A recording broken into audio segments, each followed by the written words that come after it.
اعوذ باللہ من الشیطان الرجیم بسم اللہ الرحمن الرحیم۔ السلام علیکم، میں IAS کی ٹیچر ہوں۔ امید کرتی ہوں کہ آپ سب اللہ تعالیٰ کے فضل و کرم سے خیریت سے ہوں گے، اور میری یہ دعا ہے کہ اللہ تعالیٰ آپ سب کو اور مجھے اپنی حفظ و امان میں رکھے، آمین۔ آج میں آپ کو جماعت سوم کی سورۃ الناس پڑھاؤں گی، اور اس سے پہلے آپ میری کچھ ہدایات کو دیکھ لیں جو کہ آپ کے سامنے اسکرین پر بھی آ رہی ہیں، اور میں آپ کو زبانی بھی بتا دیتی ہوں کہ آپ کو اپنے دوران تدریس، یعنی کہ جب میں لیکچر دے رہی ہوں گی تو آپ ہینڈ ریز بالکل مت کیجیے گا۔ اپنے پاس اپنی کتاب، اپنی کاپی اور اپنے پاس اپنا پین یا پینسل رکھیں، تاکہ آپ کو کوئی بھی پرابلم ہو یا آپ کوئی اگر اہم نکات نوٹ کرنا چاہیں تو آپ اس کو نوٹ کر سکیں۔ اور باقی جتنے بھی صفحات ہوں گے ان کا آپ اسکرین شاٹ لے لیجیے گا، اور تاکہ آپ کو جب کام کرنا ہو تو آپ کو کوئی پرابلم نہ ہو۔ اور اگر کوئی بات یا آپ کو سمجھ میں نہ آئے یا آپ کو سبق کے متعلق کوئی سوال پوچھنا ہو تو اسے اپنے پاس نوٹ کر لیں، کیونکہ لیکچر کے آخر میں آپ کو موقع دیا جائے گا کہ آپ اسے کلیئر کر لیں اور آپ اس کے بارے میں ساری معلومات لے لیں۔ اور جب لیکچر ہو تو اس کا مطلب یہ کہ آپ اپنے ڈسپلن کو، آپ اپنے مینرز کو فالو کریں۔ اور اب ہم اپنے سبق سورۃ الناس کی طرف آئیں گے، اور آج ہم انشاءاللہ سورۃ الناس پڑھنے، سننے اور سمجھنے کی سعادت حاصل کریں گے۔ اب میں آپ کے سامنے سورۃ الناس کے جو ہے وہ تلاوت کروں گی پیش، اور آپ اس کو بغور سنیے گا تاکہ آپ کو درست تجوید اور درست لب و لہجے کے ساتھ سورۃ الناس کی تلاوت کرنی آ جائے۔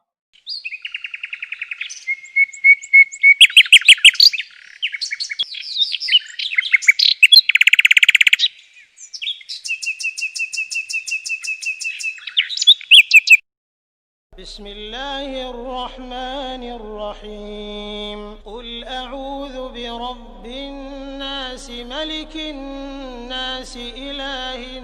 الناس من شر الوسواس الخناس الذي يوسوس في صدور الناس من الجنة والناس۔